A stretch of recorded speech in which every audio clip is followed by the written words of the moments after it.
told you, the Hello Neighbor story isn't just about Nicky Roth or Quentin. No, it goes way deeper than that.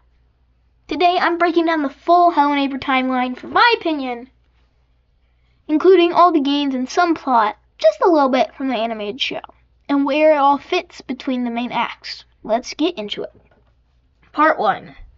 Before everything, the game Hello Neighbor Hide and Seek explained what's happened before everything.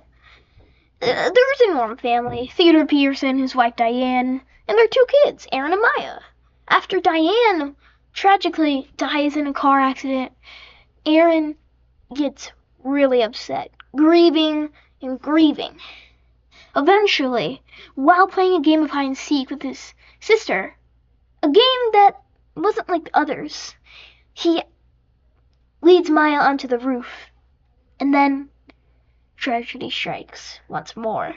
Aaron accidentally pushes Maya off the roof, falling to her death. Theodore, Mr. Peterson, their father, completely breaks. Instead of facing reality, he buries Maya in the backyard and locks Aaron in the basement, thinking he's protecting him. This moment creates everything that comes next. Part 2, Hello Neighbor, Act 1 and Act 2. Later, a kid named Nicky Roth, who's great friends with Aaron, moves in across the street. He hears screams, though. He sees Theodore locking someone in the basement. Nicky thinks Aaron is in danger, because they were great friends. They played all the time when Nicky first moved in there. But soon, Aaron stopped playing with him, and soon this happened. So Nicky decides to break in. After sneaking through the house and solving puzzles Mr. Theodore set up just to ensure that Aaron is quote-unquote safe, Nicky's eventually caught and locked in the basement himself. He's trapped there for weeks, maybe even months. And after 3 months, locked in with Aaron helps him escape. While Aaron may have not gotten out, Nicky makes it out of the house and runs away. The neighbor doesn't chase him because Aaron made sure of it. Their plan works. Nicky escaped. But this is where things get really interesting. In the Hello Neighbor animated show, Hello Neighbor Welcome to Ravenbrooks, we learned that Nicky didn't escape completely on his own, or just with Aaron. The rescue squad, a group of kids who banded together discovering mysteries around Ravenbrooks, plays a major role in what happened at the Peterson house. They helped Nicky. They got him out. Even though Nicky was physically saved, it's heavily implied that he doesn't fully remember their involvement, either because of trauma, fear, or he had a bad memory. Because in the games, we don't see him have any help, and the only implication that Aaron helped him was a cardboard cutout of what represents Aaron in that game. But in the show, the rescue squad, which they just saved him. And they don't really show Aaron that much in the show, so we don't know what truly happened, but this is our best guess. So anyways, while the rescue squad saved him, Nicky grows up believing he escaped alone. Part 3, Hello Neighbor 2. After Nicky escapes, Hello Neighbor 2, at least I think, takes place around here. The Peterson house is abandoned, but the damage Theodore caused didn't stop there. In Hello Neighbor 2, we play as a journalist named Quentin exploring Ravenbrooks. We uncover that Theodore wasn't just hiding one secret.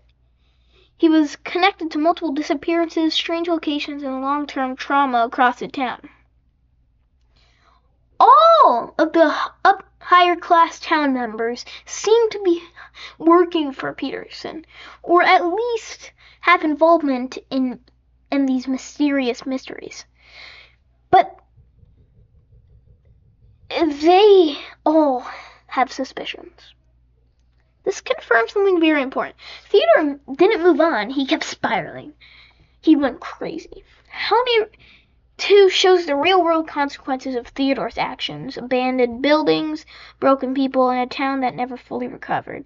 Meanwhile, Nicky is growing up, but the trauma never leaves him. Part 4, Nicky's Return. Years later, Nicky is now an adult. He's evicted from his apartment and returns to his childhood home. Across the street, the Peterson house appears again, but it's broken down.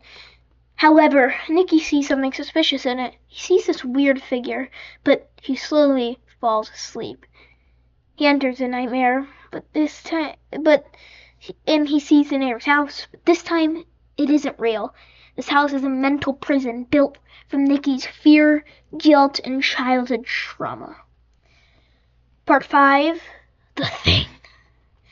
Inside this nightmare, Nicky faces the Thing, a massive shadow creature that represents fear itself.